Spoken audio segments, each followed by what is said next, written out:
arepe mulai kok takon acarane opo? Iki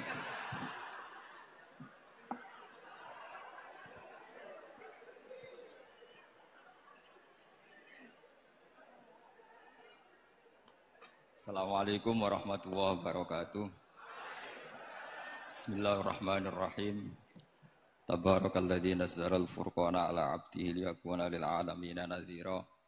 Allahumma shalli wa sallim ala sayyidina Maulana Muhammadin wa ala alihi washabihi asma'in amma ba'du.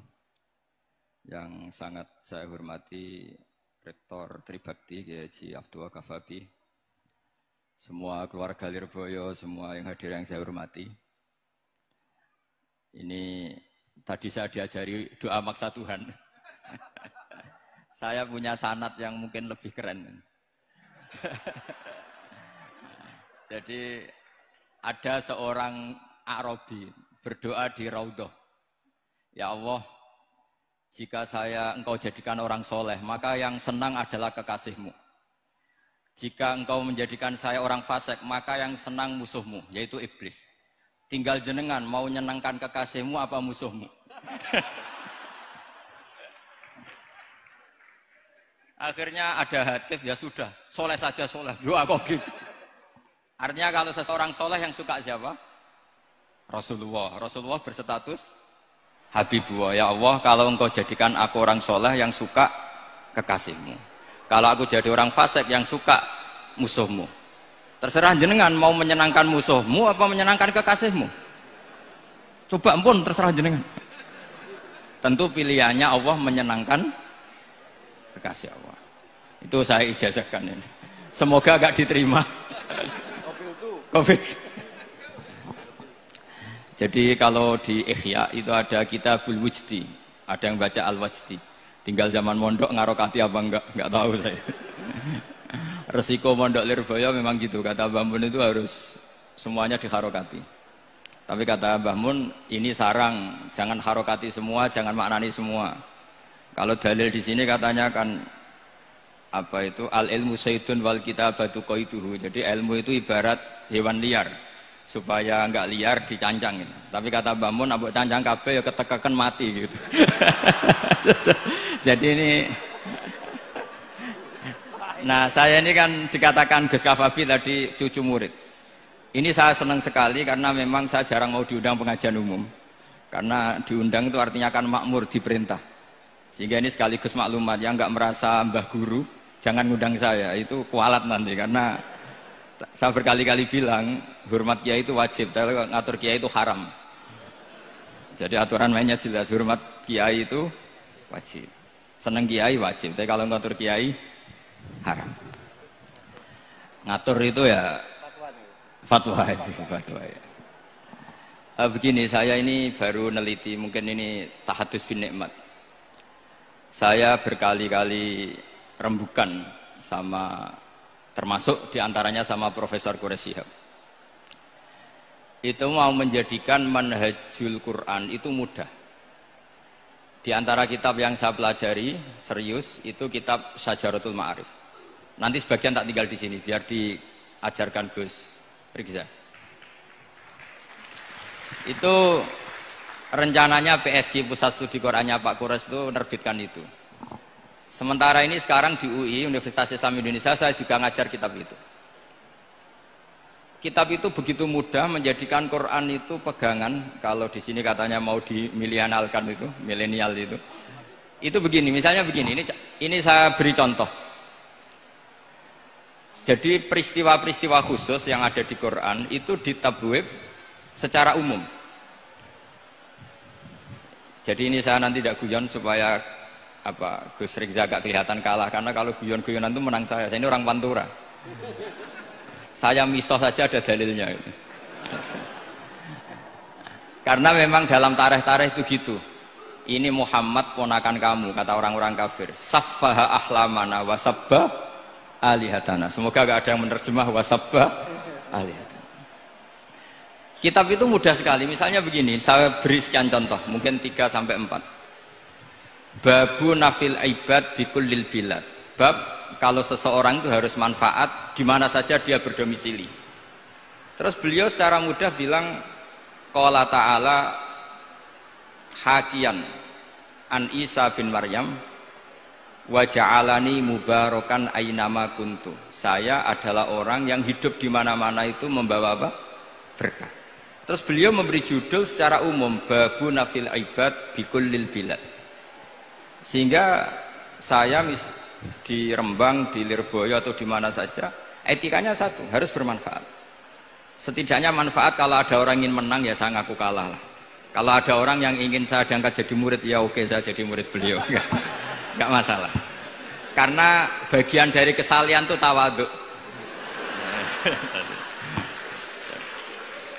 Pasti yang tawaduk jadi wali karena man tawadu'a rafa'ahu Allah.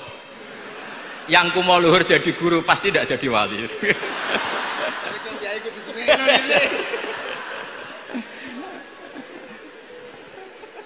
Terus ada bab yang sesuai dalam konteks Indonesia. Itu juga dibabkan umum, babu saddid dzara'i. Bab menutup pintu potensi-potensi yang enggak baik. Terus beliau mengutip qala ta'ala wala tasubbul ladzina yad'una min dunillahi fayasubbullaha adwam bighairi ilm. Jadi dulu para sahabat saking semangatnya berislam, itu saking semangatnya itu sering bilang jancuk Lata, jancuk Uzza. Jadi ini tidak jauh-jauh dari misah karena memang sudah dicap cangkem elek tadi.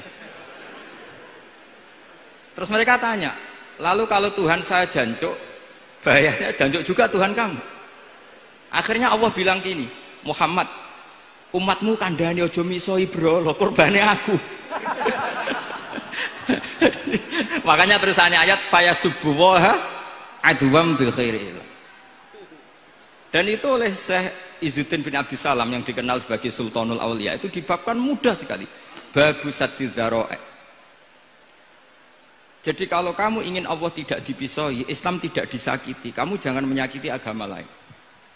Itu bagian dari mencintai Islam. Jangan kira kita hormat sama agama lain karena ikrar, tidak, itu bagian dari mencintai Islam.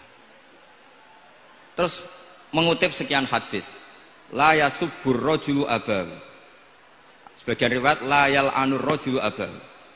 Ada yang baca layal ani, terserah lah. Kalau nahiyah layal an sopa rajulu, terserah lah. Apa khobar bimanal amri, apa bacanya layal an itu bisa dipasul masail nanti itu.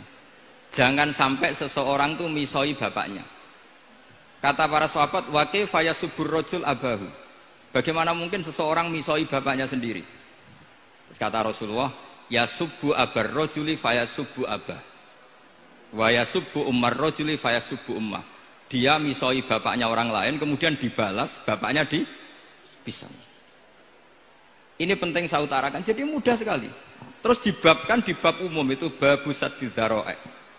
Sehingga peristiwa yang khususiyah ini menjadi bisa ditarik kesimpulan secara umum dan Quran maupun hadis mengawal kita ila yaumil kiamah. Karena kita tidak kehilangan stok untuk memaknai Quran dan hadis dengan cara yang diajarkan Syekh Izzuddin bin Abdissalam yang kita kenal, beliau termasuk Sultanul Ulama.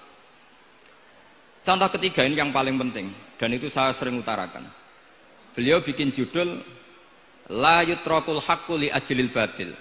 Kebenaran tidak boleh ditinggalkan hanya karena banyak kebatilan. Uniknya apa? Beliau pakai dalil, saya yakin seorang Dr. Riza pun nggak terlintas kalau itu ada. Meskipun bikin rumus istihad tadi yang nggak ada kembarannya tadi. Karena ulama yang waras ya nggak ingin ngembari rumus seperti itu. Memang nggak perlu dikembarin, apalagi dosen-dosen tribakti itu nggak suka. Ini padune ra kuat gaji kan gitu. Itu kan dalih ya, dalih supaya ngirit ya. Wes mulang gak arep-arep gaji barokah gitu. Itu mesti kong kali kong sama bendara gitu. Karena yayasan itu. Itu ada judul la yutrakul haqqu li ajlil batil. Itu uniknya beliau hanya dalil inna sofa wal marwata min sya'airillah faman hajjal baita wa atamara fala junaha alaihi ayyat tawafa bihima. Sofa dan Marwah itu hakikatnya adalah min sya'airillah, termasuk syiar-syiarnya Allah. Maka siapa yang haji maupun umroh enggak apa-apa. Allah dalam bahasakan itu enggak apa-apa, fala junah enggak apa-apa, terus saja tawaf di situ. Memang dalam bahasa Quran enggak bahasa sa'i tapi pakai bahasa tawaf, ayat tawafa bihima. Kata Sayyiduddin bin Abdissalam, di sofa ini ada Isaf, nama berhala, di Marwah ada Nailah, juga nama berhala. Yang orang-orang jahiliyah dulu ini menyembah dua berhala ini. Karena ada berhala, mereka merasa risih kalau ibadah ritual tauhid di situ. Tapi kata Allah, teruskan saja kamu tawaf di situ atau sa'i di situ. Artinya apa? Kebenaran tetap diperintahkan meskipun ada kebatilan. Jadi gampang sekali. Terus beliau bikin judul la yutrakul haqqu li ajlil batil. Barang hak itu tidak boleh ditinggalkan karena barang batil. Saya di mana-mana kalau boleh dikatakan fatwa. Kalau ada orang mati karena narkoba atau karena mendem atau karena koplo atau karena oplosan, itu kita sebagai kiai datang saja. Tapi tidak harus kiai yang top-top kayak Gus Rizal, tidak. Salah satu kiai datang. Karena sekali kita tidak datang, mereka akan menciptakan tradisi baru dalam penguburan. Kiai ratekong, soleh-soleh ratekong, dipendem ala mereka. Didekno ambek diminumi arak. Sehingga kita datang ini karena apa? Sebetulnya demi melaksanakan syariat Islam, memperlakukan janazatul muslim. Kita kelola secara Islam. Meskipun mangkel, kita mangkel, wong mati kok oplosan. Mati-mati pas sujud kan keren. Atau mati karena gaji terlambat kan keren. Ini mati kok. Atau mati karena miskin telat apa? Gaji kan keren, tirakat lah qanaah. Nah. Betul, ini mas-mas kalau yang mencintai bapak ada kesampaian, syahid cinta itu juga syahid. Asal tidak pernah lihat, tidak pernah SMS. Ngempet tok itu kalau mati itu syahid. Tapi syaratnya nggak ngelihat, nggak nge-SMS, nggak WA. Pokoknya seperti itu. Nah, ini penting saya utarakan. Saya pernah diundang salah satu acara akad nikah. Itu yang undang itu nanggap ketoprak. Gus, nanti ada ketoprak di rumah saya, tapi jangan nggak usah lihat itu. Tapi jam 9 ngakatkan anak saya. Ya saya datang. Pas itu memang nggak ada udzur, saya datang. Itu sudah ada biduannya banyak di situ. Kenapa saya datang? Pikiran saya tadi. Kalau kiai tidak menyaksikan akad nikah, nanti mereka bisa bikin cara akad dengan cara mereka sendiri. Sehingga takbir-takbir yang di fikih, misalnya walimatul ursi itu kalau ada ikhtilatur rijal wan nisa haram hadir, itu nggak pernah dilakukan oleh guru-guru kita. Setahu saya Mbah Mun, bapak saya, guru-guru kita, meskipun ada ikhtilatur rijal wan nisa, mereka kalau ada walimatul ursi asal tidak ada udzur itu datang. Karena la yutrakul haqqu li ajlil batil. Padahal jelas di bajuri, di anatut talibin, jika hunaka muharramun harumal khudur. Entah kalau Gus Rizal baca khurrimal khudur atau harumal khudur, tidak tahu. Saya ini kan bisa debat ini. Karena saya santri sarang, jadi kalau baca dua kali harumal khudur atau khurrimal khudur. Tapi kalau yang santri sini mau tidak mau ya anut harokatnya guru tadi.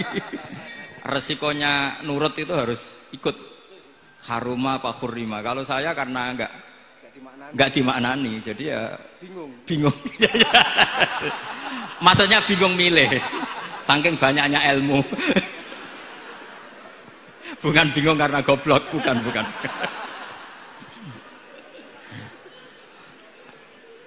Ini penting saya utarakan. Jadi judul itu penting sekali. La yutrakul haqqu li ajlil batil.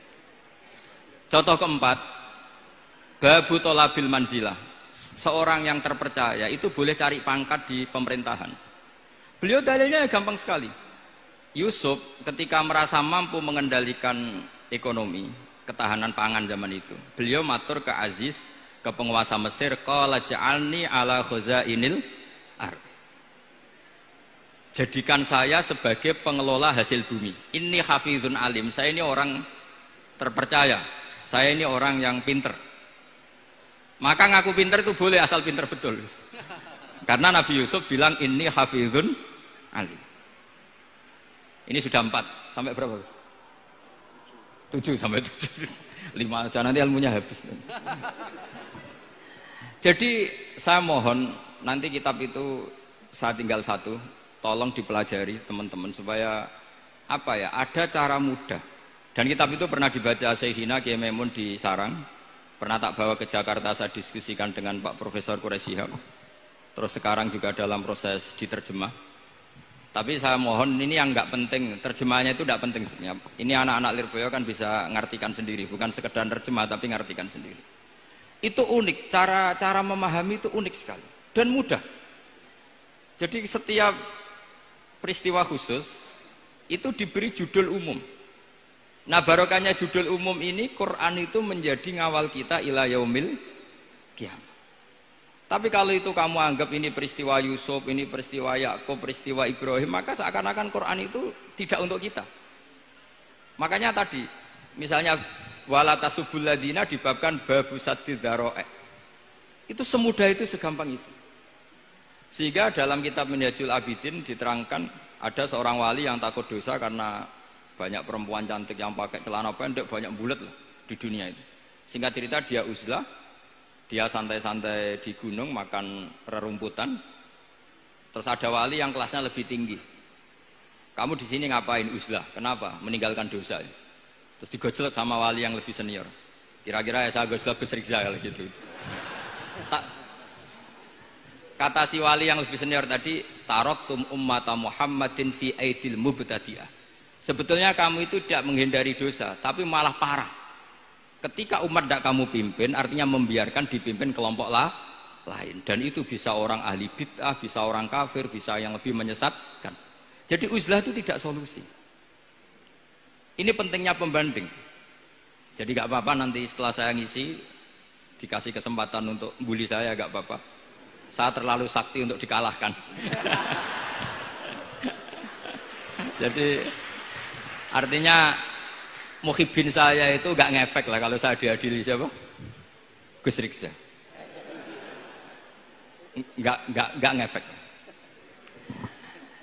Jadi menurut saya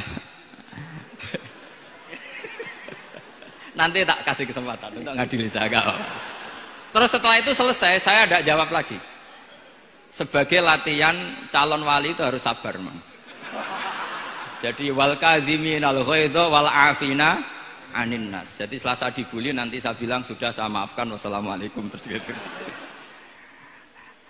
Terus contoh yang paling ekstrim gini Gus Rizal, ada contoh babu jawazin namimah limaslahatin. Bab boleh adu-adu. Adu-adu itu mengadukan satu peristiwa yang buruk ke orang lain karena maslahat. Itu contohnya unik sekali. Saya ini bingung, masa ada namam atau namimah kemudian ditoleransi. Terus beliau pakai dalil wajah arojulum min aqsal madinati yas'a. Qala ya Musa innal mal'a ya'tamiru nabikal yaqtulu kafakhrus innilaka minan nasihin. Musa, saya ini pegawai kerajaan Fir'aun, saya termasuk perwira di kerajaan Fir'aun. Saya tahu rapat tadi malam itu memutuskan menangkap kamu untuk dibunuh. Maka kamu harus secepatnya keluar dari Mesir. Itu kan sebetulnya tipikalnya agak namimah, adu-adu, tapi limas lahatin. Itu mudah sekali kitab itu. Jadi saya mohon anak-anak Tribakti yang mau mengkaji Quran ingin alim, pakai kitab itu. Saya jamin kalau khatam pasti alim. Khatam paham maksudnya. Daripada sampean pakai metode usul fikih itu keruwetan, karena selain judulnya sudah ruwet. Lubul usul itu sudah ruwet.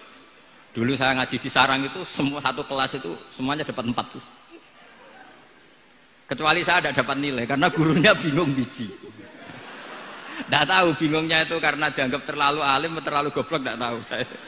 Yang jelas usul fikih saya itu nggak ada nilainya. Begini kalau dalam usul fikih kan begini. Ya ini agak menghormati pasca sarjana, jadi agak-agak ruwet biar kesannya itu ya intelek atau pinter lah gitu. Kalau guyon terus itu kan nganggap sampean itu isane mau paham guyon itu. Jadi kan ngregani orang seperti orang guyon terus itu. Tapi ini agak serius. Begini. Misalnya saya sebagai kiai ngundang Zaid, kamu ke sini. Saya jelas nyebut Zaid ke sini, ada tamu. Sebetulnya saya ingin Zaid apa ingin cah dalam siapa saja asal bisa melayani tamu. Zaidun itu zikrul ba'di wa iradatil kul apa zikru zaidin fi ainihi. Itu kan jadi perdebatan di ilmu usul fikih. Ketika Zaid gak ada, terus di situ ada pelayan yang bernama Bakar Umar gak datang, pasti kayaknya marah. Cek sombong ya santriku, tak udang ra ono sing moro. Terus misalnya anak-anak bilang, Pak Yai Anda kan tadi manggil Zaid, gak manggil kita. Cek goblok maksudku ono sing nyuguhi teh. Ora kudu Zaid, Bakar Umar ya kena. Bocah kok goblok kan mesti gitu. Artinya gini, menyebut aktor dalam Quran atau hadis itu yuradu syakhsun bi'ainihi apa itu bagian dari zikrul ba'di wa iradatil kul. Sehingga semua peristiwa di Quran, entah itu nyebut Fir'aun, berarti mewakili orang togo, orang yang lanjut. Menyebut Musa mewakili orang baik. Apa bagaimana? Itu jadi perdebatan. Nah itu di kitab usul fikih itu penjelasannya ruwet sekali. Sehingga mungkin misalnya begini dalam satu kaidah usul fikih. Hormati tamu yang datang ke saya, siapa saja. Setelah itu saya ralat, hormati Zaid jika datang bertamu ke saya. Dalam usul fikih itu potensi Zaid ini menjadi mukhassis, berarti siapa saja menjadi batal karena ditaksis kata Zaid.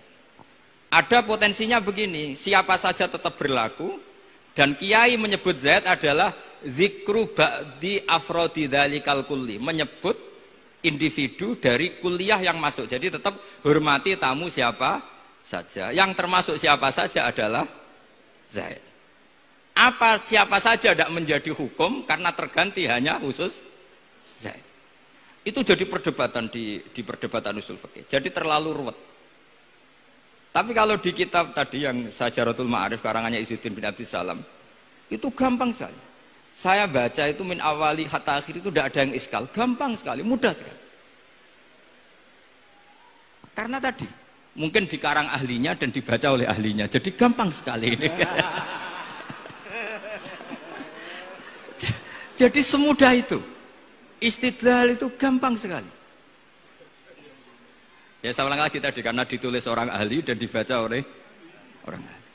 Tapi saya pastikan kitab itu tuh mudah sekali. Kenapa saya menyarankan begitu? Karena begini. Sekarang itu banyak orang menafsirkan Quran karena hanya melihat terjemah atau dengar-dengar dari orang lain. Sementara kita yang gudangnya, kita ya semua lah, santri, sarang, lirboyo semua, itu tidak mau memulai. Andai kan kita mau memulai, maka kita akan tahu apakah zikrus syek itu menjadi ta'yin, harus itu, atau zikrus syek itu zikrul ba'di wa iradatil kul. Saya beri contoh masalah hukum fikih, karena ini bidang saya. Saya dulu ketika muda sering makili Anwar Musyawarah di Lirboyo. Dulu yang makili Lirboyo Gus Isom. Gus Rizal belum musuh saya dulu, belum musuh saya dulu. Jadi kalau musuh saya itu terlambat, saya sudah sufi, sudah agak ahli fikih, sudah pensiun, bukan karena sudah bodoh, tapi sudah ben diurusi sing nom-nom gitu. Sudah makam saya sudah ndak itu sudah. Ndak tahu entah makam saya dari mana, ndak tahu saya. Misalnya begini, saya beri contoh. Di antara yang nggak boleh dalam pernikahan adalah wa antajma'u bainal ukhtain. Menikahi mbaknya plus adiknya, fi nikahin wahid, tahta rajulin wahid. Jadi nggak boleh mempoligami mbak bersama adiknya. Kalau kita percaya zahirun nas, maka yang haram hanyalah wayoh atau berpoligami mbak dan adik. Dan itu bahaya kalau Anda memahami seperti itu. Zaman Rasulullah Sugeng ngendikan ditambahi satu tok sama Nabi. Wala benal mar'ati wa ammatiha wala benal mar'ati wa kholatiha. Itu kalau orang Jawa kan satu, karena bulik dan bude orang Jawa itu sama, dari bapak ya bulik, dari ibu juga bulik. Tapi kalau orang Arab bilang min jihatil ab disebut ammah, min jihatil dikatakan kholah. Nabi zaman Sugeng itu hanya nambah itu tok. Juga agak boleh menikahi ponaan plus buliknya atau menikahi buliknya plus ponaannya. Kemudian oleh ulama fikih ditambahi satu kaidah. Dua perempuan yang kalau saja laufurido itu kalau saja diandekan yang satu lelaki tidak boleh nikah, maka orang ini tidak boleh dijamu dikumpulkan tahta rajulin wahid. Berarti memasukkan siapa saja? Mbah dan cucunya, perempuan dan buliknya, perempuan dan saudaranya. Nah, artinya gini, andekan yang disebut Quran itu menjadi itu saja hukumnya, maka yang haram poligami hanya mengumpulkan mbak dan adiknya, karena Quran hanya bilang wa antajma'u bainal ukhtain. Tapi tentu itu kebodohan. Mesti gak tahu ngaji usul fikih. Kitab yang pantangannya orang banyak, ya pantangannya gurune bareng. Jadi itu bukan pantangan muridnya saja, ya pantangan gurune bareng. Akhirnya apa? Itu kita analisis bahwa ini mimbabi dzikril ba'di wa iradatil kul. Mungkin ada ulama yang era Imam Syafi'i meredaksikan Wa antajma'u bainal ukhtain ibaratun anil jam'i bainal mahromen. Apapun itu, tetap ukhtain di sini itu satu percontohan mengumpulkan dua perempuan yang ada hubungan mahram, entah karena saudara kandung atau bulik bude atau mbah sama cucu. Lalu pertanyaannya, kenapa Quran tidak menyebutkan mbah dan cucu? Kebayang nggak misalnya Gus Rizza nikah orang perempuan cantik umur 25 plus mbahnya umur 70 tahun? Nggak mau membayangkan. Katanya tidak mau membayangkan. Artinya gini, orang waras itu tidak akan melakukan seperti itu, maka nggak perlu dilarang. Tapi nak rabi bae sesuai gedon jebule ayu adi itu banyak. Terus dongano bae mati itu banyak itu mungkin. Sehingga yang potensi bahaya itu wa antas mau penal ukhten. Karena yang potensi nakal itu ya itu tadi. Ro nambake luwe ayu rabi adike, semoga kalau sedang keluarga orang lain ceraikanlah. Dungane maksa. Dungane maksa niku wae.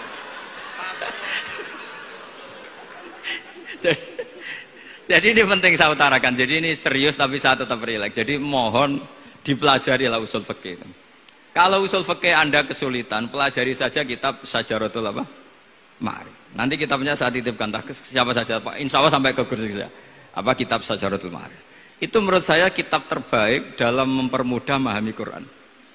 Ya modelnya begitu, misalnya tadi babun nafil ibad bikulil bilad, bab seorang hamba sebaiknya di mana saja bermanfaat. Terus cerita tentang Nabi Isa, wa ja'alani mubarakan aina ma kuntu. Saya masih ingat baca kitab supaya Pondok Lirboyo bangga bahwa cucu muridnya alim alama. Jadi ini bagian dari itu. Wong putu muridnya we alim, bangunnya murid Lirboyo ra alim, wong putune we alim kan gitu. Jadi kalau sampai ndak alim dosa gede.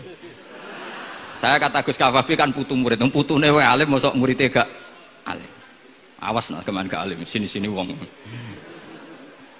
Jadi harus mengkaca putune we alim, apalagi Anaknya pas. apalagi anaknya pas.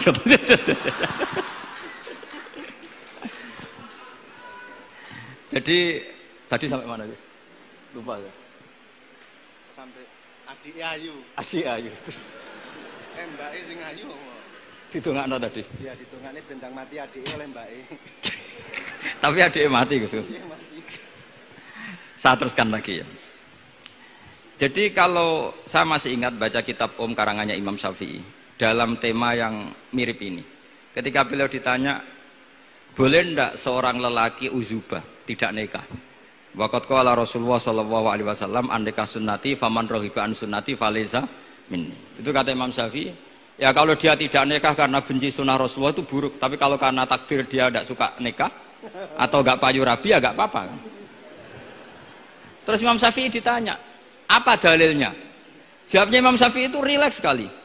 Inna wa ta'ala dzakara abdan sholihan wa wasofa bi annahu hasur. Terus beliau baca ayat wasayyidaw wa hasura wa nabiyyam minas sholihin. Allah itu menyebut sekian hambanya yang soleh, dan di antara hambanya yang soleh itu berstatus hasur, orang yang tidak nikah. Artinya tidak nikah itu bukan mengganggu kesalehan, maka uzubah itu halal. Semudah itu dulu orang memahami Quran. Kok sekarang jadi sulit tuh salah gurunya apa salah muridnya?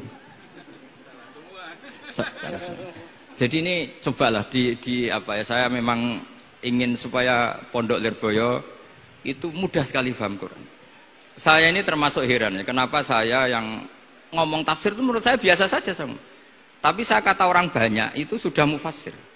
Kenapa saya ngomong biasa saja? Karena ya tadi dengan perangkat-perangkat ilmu kayak usul fikih, kayak fikih sendiri, termasuk kitab Syajarut, memang memahami Quran itu gampang. Wong kafir saja bisa paham dulu. Umar ketika paham Quran itu belum mondok Lirboyo. Masih kafir. Nggak pernah jadi mustahik. Apalagi wakil rektor, nggak pernah. Tapi ketika adiknya Fatimah baca Quran, Toha ma anzalna alaikal Qur'ana litashqa illa tazkirata limai, itu dia paham dan menjadi masuk Islam. Itu coba fahamnya itu sama ngajinya dulu mana? Dulu fahamnya karena Quran itu muyassar, mudah. Pernah ada seorang ustadz yang mungkin kalau sekarang agak ekstrim lah. Sama ndak usah bilang cingkrang, ndak usah, pokoknya agak ekstrim ini. Kamu kok senengannya nuduh orang itu. Sampai saya kadang ketularan, saya ini orang baik gak suka nuduh orang. Itu ada orang yang agak ekstrim itu, datang ke Harun ar-Rasyid. Ya Amirul Mukminin gitu. Inni nasihun laka famusaddidun alaika. Fala tajidanna alayya fi nafsika syai'an. Saya ini orang baik-baik, ingin nasihati jenengan, cuma saya agak kasar. Musaddid itu agak kasar. Dalam bahasa Arab musaddid siddah itu kasar. Kasar atau tegas, kasar lah. Dalam konteks ini maknanya kasar. Fala tajidanna alayya fi nafsika syai'an. Mohon jangan dimasukkan hati. Apa kata Harun Rasyid? Ngendikan itu mudah sekali dan itu sangat Qur'ani. Kata Harun ar-Rasyid, uskut ya ustad. Sebagian riwayat uskut ya jahil. Hei orang bodoh, kamu diam. Inna Allaha ta'ala ba'atha man huwa khairun minka ila man huwa syarrun minni wa ma'adzalika qala ta'ala faqula lahu qawlan layyina la'allahu yatadzakkaru aw yakhsha. Kamu diam hei ustaz bodoh. Allah Ta'ala itu mengutus orang yang lebih baik ketimbang kamu, yaitu Nabi Musa, ke orang yang lebih buruk ketimbang saya, yaitu Fir'aun. Itu saja harus beretika. Faqula lahu qawlan layyinan. Kok kamu sama-sama muslim mau main kasar sama saya? Kitabnya mana? Kira-kira seperti itu. Akhirnya Ustadz tadi, ternyata jenengan lebih alim, betul sios. Semudah itu orang memahami Quran. Inna wa ta'ala qad ba'asa man huwa khairun minka ila man huwa syarrun minni. Fa inna wa ta'ala ba'asa Musa. Wa Musa tentu lebih mulia ketimbang Ustadz ini. Ila man huwa syarrun minni. Saelek-elek Harun Rasyid itu jelek Fir'aun. Musa yang Rasul yang orang sangat baik diutus ke orang yang sangat buruk yaitu Fir'aun, itu saja beretika faqula lahu qaulal layyin, harus sopan. Jadi kayak apa? Saya bayangkan kayak apa bahagianya kita kalau melihat santri-santri ini memahami Quran seperti ini. Itu kan mudah, nggak perlu dokter, bisa juga perlu, bisa, maksudnya bisa. Nggak perlu dapat honoris causa dari apa tadi? Profesor cangkem elek tadi. Profesor bidang cangkem elek. Jadi karena Quran itu dalil, kata Ibnu Abbas, Al-Quran dalil itu mudah ditaklukkan, dibawa kemana saja itu bisa. Nah ini yang terakhir, khasnya NU itu wasilah, ini terakhir, nanti setelah ini selesai. Tapi saya mohon MC atau moderator atau siapa lah ngasih waktu Gus Rizal untuk bully saya, dan saya jamin tidak tak balas. Tidak tak balas dan saya latihan legowo tadi wal afina aninas. Sudah itu kata Rasulullah kan gitu, orang yang meninggalkan debat padahal dia benar banawahu betan fi rabbil jannah. Jadi sudah saya ingin masuk surga lah, tidak usah repot-repot berdebat. Wasilah misalnya Gus Kafabi niru Mbah Makhros atau Mbah Mun niru Mbah Karim niru Mbah Khalil Bangkalan sampai guru-gurunya. Karena zuriyatam ba'duha min ba'd. Saya juga alhamdulillah kemarin 3 bulan yang lalu, 4 bulan yang lalu Pak Said itu nyari nasabnya di Kudus. Kebetulan beliau sudah dengar-dengar kalau saudaranya Mbah Sahal itu sepupunya Mbah saya, nyari-nyari ketemu beliau senang sekali. Cuma terakhir tanya saya, Gus, saya dengan kamu tua mana? Tua saya, buyut kamu adik buyut saya, kata saya. Nyai Fadilah itu saudaranya buyut saya, Mbah Maksum buyut saya. Yang di Pondok Damaran, saya sampai sekarang masih ngajar di Pondok Damaran, belakangnya Masjid Menoro itu. Mbah Mun pernah cerita gini, orang itu banyak yang anti wasilah. Wasilah itu ya niru guru, gurunya guru. Langsung niru Kanjeng Nabi atau langsung niru pangeran kan. Itu Mbah Mun saya masih ingat betul dalilnya, ihdinas siratal mustaqim siratal ladzina an'amta 'alaihim. Jalan yang lurus adalah mengikuti orang-orang yang telah engkau beri nikmat. Kenapa Allah tidak menghentikan sirotoka, jalan kamu, jalan engkau? Allah itu tidak makan. Bagaimana cara kita niru Allah makan? Wong Allah tidak makan. Allah tidak tidur. Bagaimana kita niru Allah tidur? Fa inna Allaha la ya'kulu wa la yanam wa la yashrab. Nah, niru itu ya orang, kata Bamun, karena manusia itu hadis, Allah itu qadim. Jadi tidak ada hubungannya barang hadis dan barang qadim. Jika kalau ingin niru ya niru manusia. Manusia itu siapa? Ya tentu masternya Rasulullah. Tapi kan walau lala ulama lama arafnal anbiya. Tanpa ulama kita tidak tahu Nabi melakukan apa, karena ini butuh sanad. Masyhur itu, walau la murabbi lama arafna rabbi, tanpa murabbi kita tidak tahu rabbi. Nah, ini penting saya utarakan sehingga di Quran itu setiap orang baik itu disebutkan orang-orang baik itu siapa? Ulaikal ladzina an'ama Allahu 'alaihim minan nabiyyin min dzurriyyati Adam wa mimman hamalna ma'anu wa min dzurriyyati Ibrahim wa Israila wa mimman hadaina wajtabaina. Selalu orang baik itu diceritakan orangnya dan ngikuti orang juga. Ulaikal ladzina hadahum wa fabihudahum muqtadi. Kenapa? Karena kita tidak bisa niru Allah, karena Allah itu tidak makan, tidak minum, tidak tidur. Tentu tidak nikah. Tapi sekarang orang tuh geger, wanut guru-guru ra mesti bener. Sing marai kaidah nak guru ra mesti bener tuh kita. Kita setiap ngajar di Lirboyo di Sarang bilang selain Rasulullah Muhammad tuh tidak maksum. Jadi mereka ketinggalan kalau ngomong kiai ra mesti bener. Tahu kita mulai kecil diajari selain Nabi kok ora maksum. Dekne ro ilmu anyaran kok ngandani sing mulai bayi alim itu kan lucu. Kita mulai dulu tahu selain Nabi itu tidak maksum. Kok malah dikandani kiai tidak mesti bener, kenapa diikutin? Udah tahu kalau kiai tidak mesti bener. Cuma kalau kiai tidak mesti bener, nak kue mesti ra bener. Lagi-lagi gerakan cangkem elek kan gitu. Kalau kiai itu hanya mungkin tidak bener, kalau kamu mesti tidak bener. Ini penting saya utarakan sehingga mudah sekali. Apa dalilnya wasilah? Ya kita jawab saja. Ihdinas siratal mustaqim, siratal ladzina an'amta alaihim. Semudah itu Quran dipahami ahlinya. Tapi sekarang kok memahami Quran jadi sulit. Saya menjadi tidak tahu. Ya seperti tadi Izzuddin bin Abi Salam itu banyak dalil la yutrakul haqqu li ajlil batil. Itu contohnya itu hanya innas sofa wal marwata min sya'airillah. Ketika Sofa dan Marwah belum steril dari berhala-berhala itu, ketika Ka'bah belum steril dari berhala-berhala itu, Nabi tetap tawaf di Ka'bah, tetap sa'i di Sofa dan Marwah. Kemudian itu disimpulkan la yutrakul haqqu li ajlil batil. Segampang itu agama. Tapi kenapa menjadi sulit? Jadi saya mohon sekali karena kitab itu sedang dikaji di PSG Pusat Studi Quran, juga dikaji di pondok saya. Dulu Syekhina Maimun pernah baca juga. Sekarang di UII yang ngajar saya. Jadi saya ingin, dan itu diajarkan ditulis lah oleh ulama sing ma'ruf, bahkan gelarnya Sultanul Ulama. Dalam kasafnya Sayyid Abil Hasan Asyadzili, dalam kasaf beliau mengatakan, saya pas kasaf dengar satu suara, satu hatif, ya Ali, ma'ala wajil ardi, tidak ada di muka bumi ini kajian fikih sing abha, yang lebih bersinar, yang lebih moncer ketimbang kajian Izzuddin bin Abdi Salam. Dan tidak ada kajian ilmu hadis mengalahkan kajian Abdul Azim Al-Mundhiri yang ngarang At-Targhib itu. Era Sayyid Jawa Abil Hasan Asyadzili. Dan tidak ada kajian ilmu hakikat sing abha min majlisika. Dan alhamdulillah kita punya kitab itu, Qawaidul Ahkam, Syajaratul Ma'arif, Izzuddin bin Abdi Salam. Juga kita punya kitab Abdul Azim Al-Mundhiri karena kita pakai At-Targhib At-Targhib itu mukhtasornya Muslim juga. Dan tentu kita juga punya Abul Hasan Asyadzili karena kita rata-rata ngaji hikam, kita tahu hikam adalah muridnya Abdul Abbas Al-Mursi dan beliau adalah muridnya Abul Hasan Asyadzili. Sehingga kita insya Allah ngalami dzurriyatam ba'duha min ba'd. Baik dzurriyah nasabiyah maupun dzurriyah sababiyah. Kayak saya tadi dikatakan Gus Kawabi putu Lirboyo karena Mbah Mun ngaji di Lirboyo. Dan saya bangga karena bisa bully jenengan semua, nak putune wae alim apa meneh anake. Mun sepakat iki, nak putune wae alim apa meneh anake. Pun assalamualaikum warahmatullahi wabarakatuh.